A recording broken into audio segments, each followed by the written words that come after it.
जय हिंद दोस्तों। देखिए आज मैथ का लेक्चर 2 और जैसा पिछली वीडियो में बताया था मैंने, आज मैं आपको औसत से संबंधित सारे क्वेश्चन जो मोस्ट इंपोर्टेंट है मोस्टली कराने वाला हूं। तो आप सभी वीडियो को पूरा देखा कीजिए, बिना स्किप किए देखिए, क्योंकि हमें कुछ सीखना होता है तो ना सबसे पहले हमें अपना टाइम खर्च करना पड़ता है। तो पहला प्रश्न है, प्रथम 100 प्राकृत संख्याओं का औसत ज्ञात कीजिए। यानी हमें इनमें करना क्या है, 1, 2 से लेके 100 तक की संख्याओं का एवरेज बताना है। तो अगर आप इसको करेंगे 1 + 2 + 3 + 4 एंड अप टू 100 तक ले जाएंगे, फिर जोड़ेंगे, फिर 100 से भाग करेंगे तो बहुत देर लगेगी। जब भी आपसे ऐसा पूछा जाए तो आप याद रखें, औसत बराबर प्रथम संख्या प्लस अंतिम संख्या, प्रथम संख्या प्लस अंतिम संख्या बटे 2। अब यहाँ पे प्रथम संख्या क्या है हमारी, 1 प्लस अंतिम संख्या क्या है 100 बटे 2, यानी ये कितना हो गया हमारा 101 बटे 2। 2 से भाग करेंगे, 2 पंजे 10, ना जाने का 0, 2 पंजे 10, यानी 50.5, यानी option number A is the right answer. Next question की ओर चलते हैं। नेक्स्ट क्वेश्चन है, प्रथम 50 सम संख्याओं का औसत ज्ञात कीजिए। आप सभी जानते होंगे सम संख्याएं क्या होती हैं, 2, 4, 6, 8, यानी वे संख्याएं जो 2 से पूर्णतः विभाजित होती हैं, कम से कम एक बार हो लेकिन पूर्णतः विभाजित होती हैं, सम संख्याएं कहलाती हैं। अब हमसे पूछा क्या है, हमसे पूछा गया है सम संख्याओं का औसत।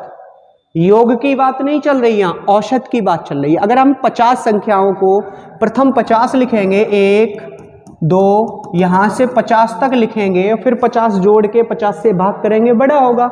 सिंपली याद रखें, प्रथम सम संख्याओं का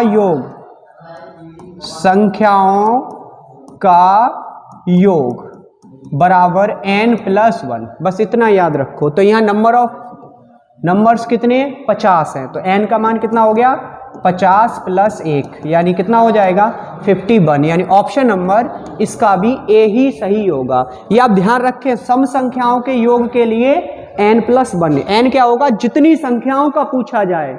यदि यही सवाल ऐसे होता कि 1, 2 से लेके 100 तक की सम संख्याओं का योग ज्ञात कीजिए, तो अब यहां सम संख्याएं कितनी होती, 2, 4, 6, अब तक कह दिया तो 100 भी आ जाएगा, तो कितनी हो गई 50 हो गई। सिंपली आप कर सकते थे। नेक्स्ट क्वेश्चन, अगला प्रश्न बहुत ही मजेदार है, 100 तक की सभी विषम संख्याओं का औसत ज्ञात कीजिए।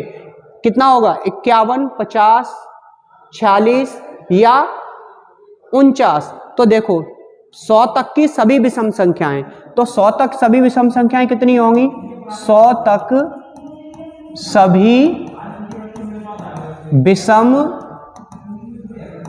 संख्याएं, 100 तक सभी विषम संख्याएं क्या होती हैं, 1, 3, 5 और आखिरी में क्या होगी 99, क्योंकि 100 सम है। अब हमें इनका पूछा है, तो अब 1 से 100 तक 50 ही सम होती हैं और 50 ही विषम होती हैं। हमसे जब भी पूछा जाए इस प्रकार का प्रश्न, तो संख्याओं का औसत बराबर होगा, औसत बराबर होता है n।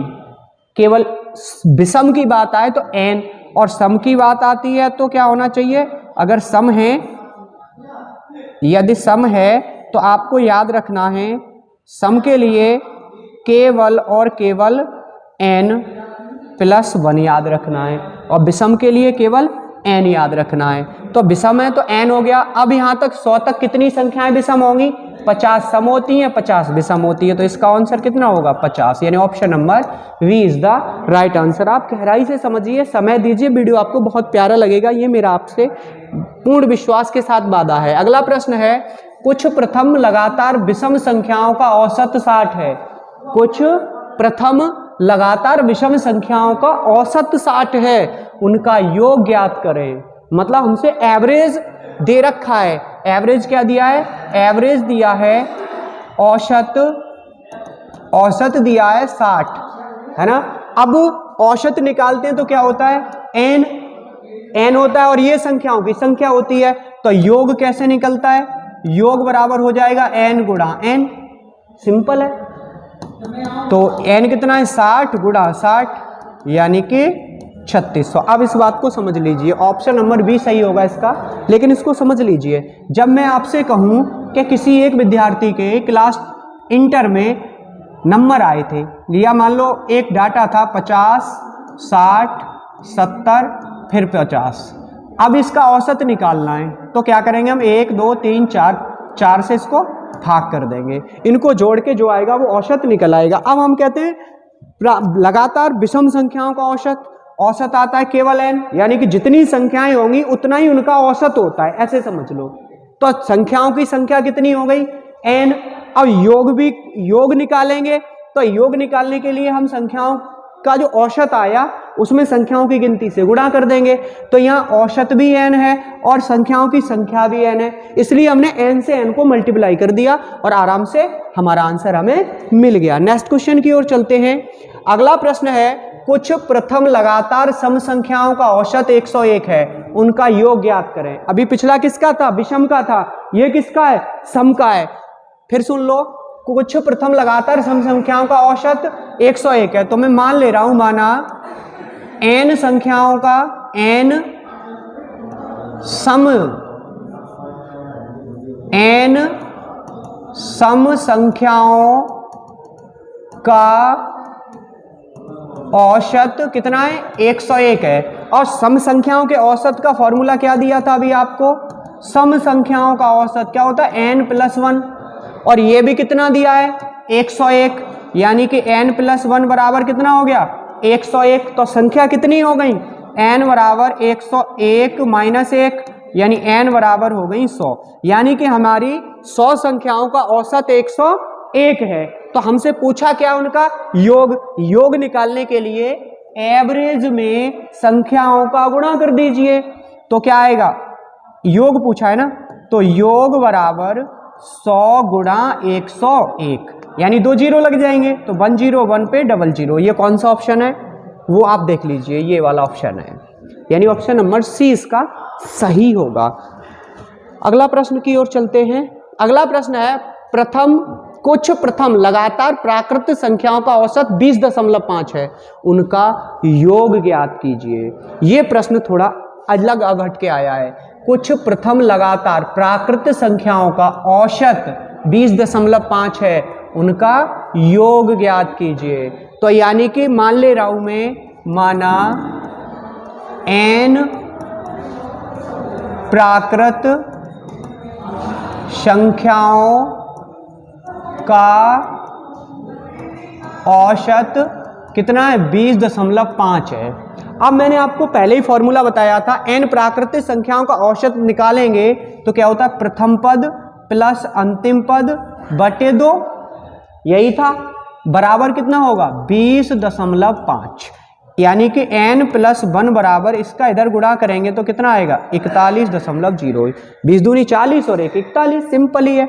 अब यहाँ से n बराबर कितना निकलेगा हमारा? 40, यानी संख्याओं की संख्या कितनी हो गई? 40। अब हमें करना क्या? इनका योग बताना है, तो योग कितना होगा? योग बराबर होगा औसत गुणा संख्याओं की संख्या,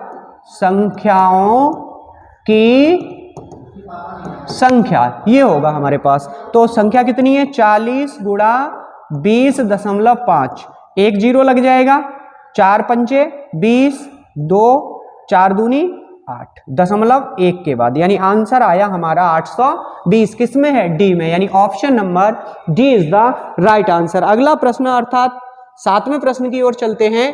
प्रश्न है, 3 के प्रथम 20 गुणजों का औसत ज्ञात करें। क्या पूछा है? 3 के प्रथम 20 गुणजों का औसत ज्ञात करें। तो 3 के प्रथम 20 गुणज क्या होंगे? 20 तिये 60 तक जाएगा, यानी पहला गुणज होगा 3, दूसरा क्या होगा? 6, अगला क्या होगा? 9, अगला क्या होगा? 12, ऐसे ही आखिरी में क्या आएगा? 20 तिया 60, 20 का ही तो पूछा है, तो ये 60 हो गए हमारे पास। इसमें से मेरे को सभी क्या मिल रहा है? योग नहीं पूछा है इस बार, औसत पूछा है भैया, औसत पे ध्यान दें। तो इनमें से मैं अगर पूरी सीरीज में से 3 कॉमन ले लूं तो यहाँ 3 एकन 3, 3 दूनी 6, 3 तिया 9, 3 चौके 12, अप टू कहाँ तक जाएगा 20 तिये 60।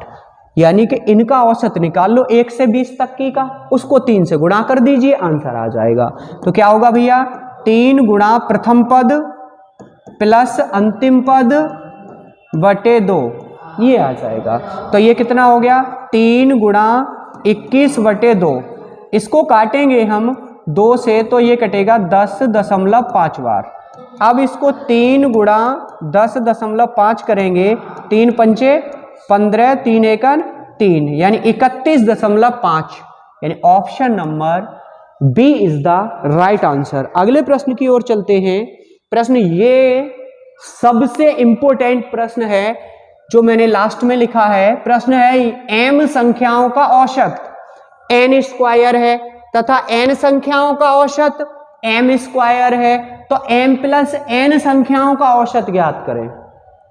तो m प्लस n संख्याओं का औसत ज्ञात करें। तो देखो m संख्याओं का औसत कितना है n स्क्वायर है, तो फिर m संख्याओं का योग कितना हो जाएगा, योग कितना होगा m इंटू n स्क्वायर। मैंने बताया था अगर औसत दिया हो आपको और योग पूछे तो आप औसत में जो संख्या दी गई है उससे गुणा कर दीजिए, योग मिल जाएगा।